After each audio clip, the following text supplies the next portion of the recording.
This is Brian Lake. I'm here with Tammy Gibbs, our technician, and Jake Caprielian to do a little interview. It is Thursday, August the 7th. We're in the parlor of the First United Methodist Church, and here is Jake Caprielian with us. And Jake, would you tell us your full name and birthday? Jacob Edward Caprielian. Sound like a deposition, doesn't it? Yeah, November the 17th, 1924. What is your current occupation? Nothing. Where were you born and raised? Crockett, Texas. Would you mind telling us a little bit about your family background, relatives from history, how they got here, and that kind of thing?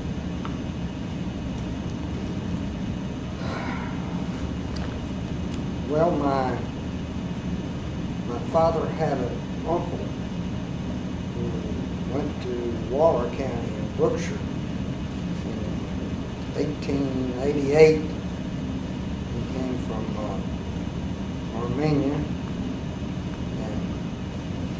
when my daddy was 1909 or 10 or somewhere like that, he came to this country. So your dad came from Armenia? Yeah. Okay. Well, not directly. Yeah.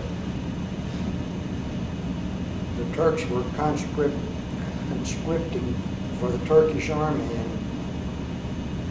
he didn't like the Turks. So he was trained as a pharmacist, and he was working in Egypt, and came from there to this country. So I've heard your folks had a store here or something? Yeah. Did a lot of different stuff. Well, he first came to Brookshire, down in Waller County. And he and my uncle were down there. I think they were farming. And they decided they needed to find a better place, or they didn't like it. Mm-hmm. So he got on a train, Daddy got on a train, and was going to Palestine to check out Palestine. The train got to Crockett, the streets were full of people. It was a Saturday just before Christmas, and he thought this was a booming town, so he didn't go any further. Wow. So what kind of store did he have? Like a Well, he started out with a fruit stand, fruit stand? and then he had this was probably in 1913 or 14.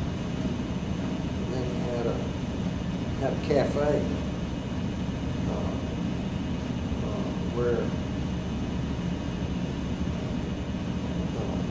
on the south side of the square, and in World War I they fed the conscript as they were getting ready to leave. And then after the war, he had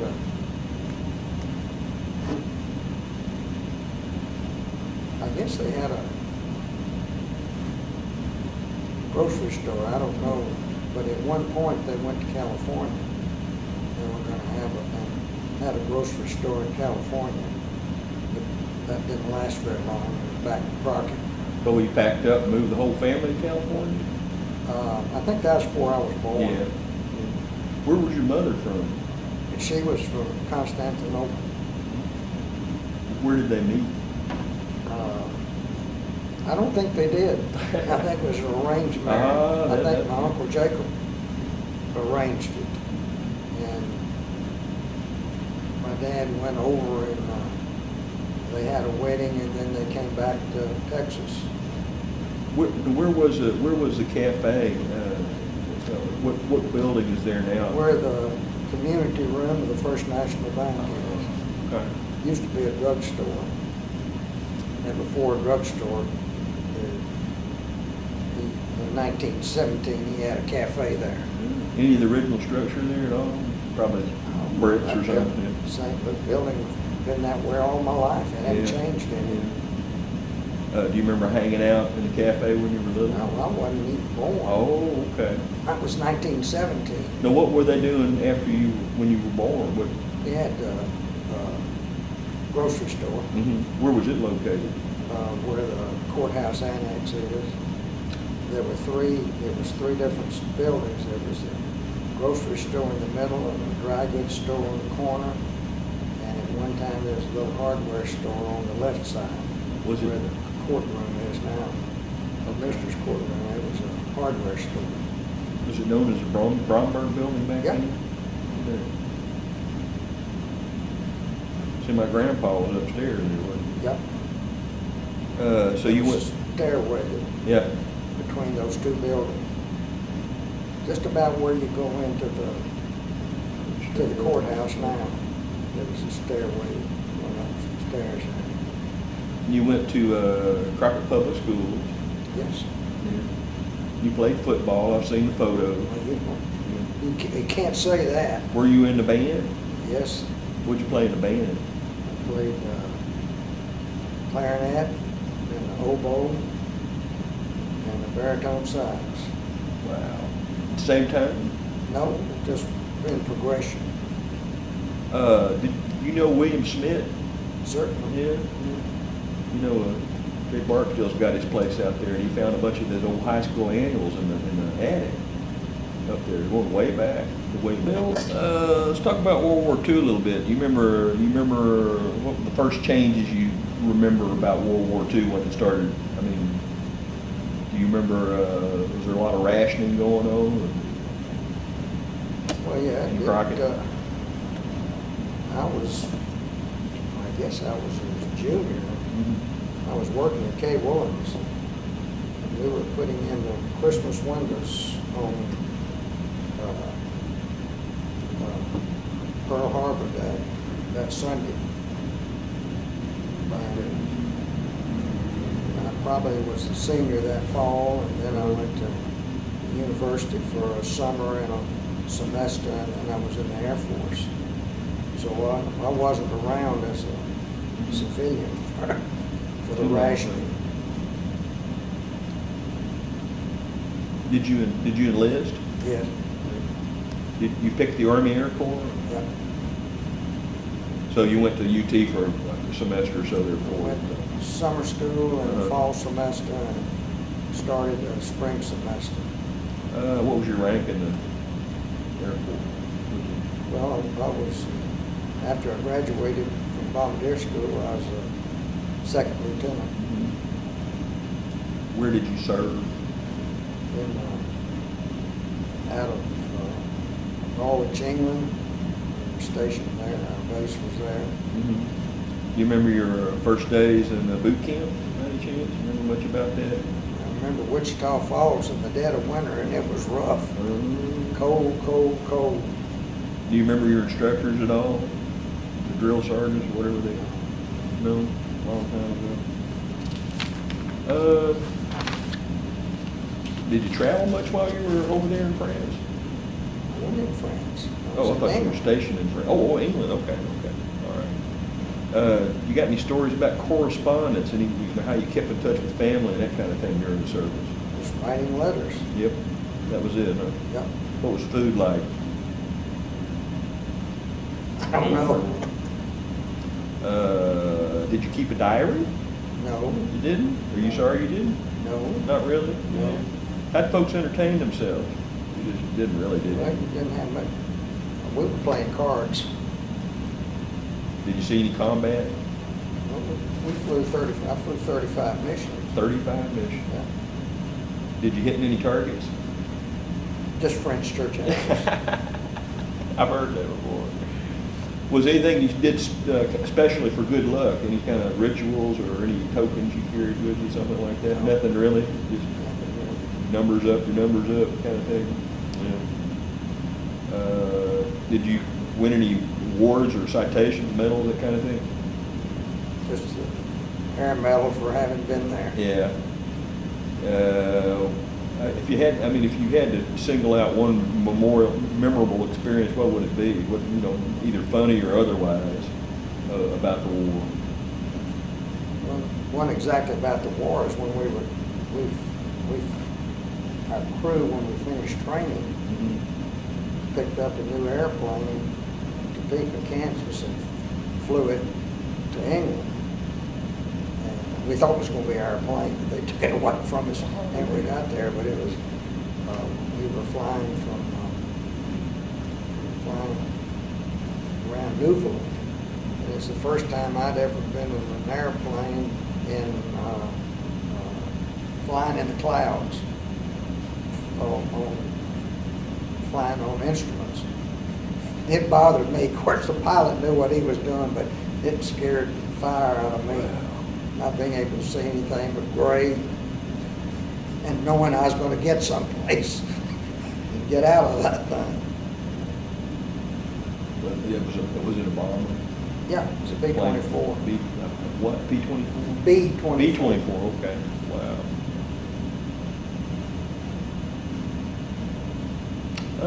Where were you when you heard the news about the war being over? VJ Day or V Day? Both, either or. Well, I finished my tours and came home, and I went to Yuma, Arizona, training to go to the Pacific, training in B-25s. So I was out there when the war ended. Oh, so they sent you from the European campaign over to the Pacific? No, I was headed that way. Yeah, okay. Fortunately, I didn't get there. Yeah, no kidding. Do you remember where you were when they said it was all over? I was on a base at Yuma, Arizona. Yeah, just ready to go home. Got home pretty quick after that. Well, too. Yeah, They started sending us home right away. But that was all right, wasn't Yeah. it? Yeah. You got any close friends from the service you stayed in touch with? Go to reunions, that kind of thing? We have I was in the 446 bomb group, and they have a reunion every year. I hadn't been to one of them. And of course, some of the guys that were on there are 10 of us on a plane, and most of them, we maintain contact with each other. Do they do email? I don't Some of them. know. You don't do email. I send them to you. They're out there in cyberspace. What was Jill doing during the war? Where'd you meet Jill? When I was working in Dallas after I graduated from college. Okay. Where were you working in Dallas? I was advertising manager of James K. Wilson. Okay. Men's clothing store. When and where did you and Jill get married? Winsboro, Texas in 1950. What was the wedding like? I was deal? nervous. Did you go to UT on the GI Bill? Yeah. Yeah. You want to talk about your experience over at UT a little bit? Did you belong to a fraternity or anything? No. Yeah. I was Just studied in the hard? Longhorn band though. Yeah. What'd you play in the band? Same Baritone bands? saxophone. Oh, I didn't know that. What did you get your degree in? Business and specialized in advertising. So when you got out of college and went into a career, you went to Dallas first? No, I came back to Crockett. Oh, okay. Spent the summer in Crockett, Mm-hmm. selling classified ads for the Crockett Courier, the Crockett Democrat. And what is the singular thing that you are the most proud of in your life? Marrying Jill. There you go. That's a good answer. That's a safe answer, too. The Starlight Ballroom, you ever heard of that here? My favorite memory of Crockett in the old days was It's- center parking in the square. Yeah. Was parking on the outside and parked against the courthouse, and then there was a row of parking in the middle. So, Why did they take the meters up? They just, there wasn't enough money made with them to, I I know. That's a modern thing. I'm Yeah. talking about, you're talking about I'm back talking about the 30s, when it was a brick, 20s and when the road was brick. when we still had the brick Yeah. and, And the courthouse was pretty. well, but I mean, remember them changing they may have. When they built the new courthouse, they might have moved the curb out, but I don't think so. But just think about cars parked against the outside, parked against the courthouse, and then in the middle. Was it one direction? I don't think so. They just- Might have been the outside was one direction, the inside, I don't remember. I just vividly remember that center line of cars. You had a Texas theater on the square too, didn't Yep. you? And the Ritz. Do you remember the old city auditorium? Auditorium thing, Uh-huh. sure. Where was that? Where the Ritz was now? Yeah, it I was the saw auditorium before it was the Ritz. When it was rebuilt after it burned, it was the Ritz. I saw something that said it was over 1,000 seats. It was big. It was big, really big. The Texas Theater started on the north side of the square and then moved about where the drugstore is or where Edward Jones is. I've seen those photos. And then I guess once it was rebuilt as the Ritz, the telephone company was above it. No, it was down. It was down. Well, it was somewhere that the operator, someone called Daddy one night, and the operator said, he's not at home, he's not going to answer. I just saw him walk into the Ritz Theater with Well, Bill Carter. Yeah, well, they were in that second floor above where Paul Dawson's is. Okay. And they could, I don't think it's a two-story anymore, is it? I don't think so. Well, see, it was two-story. They Okay, were up there and they could that's see two-story. down with it. Yeah, yeah. And Callaway's was near there too, wasn't it? That's how the funeral home, I understand that's how they got started anyway. They sold furniture and they were just selling coffins also. Did you ever hear that? Is that the way a lot of them started? Was, Yeah, a lot of them Yeah. did, but they didn't have, they just had an office down there. yeah, I guess they'd have them on That's all I can remember. Yeah. There's so many local stories about, there's Rex Cobble, there's a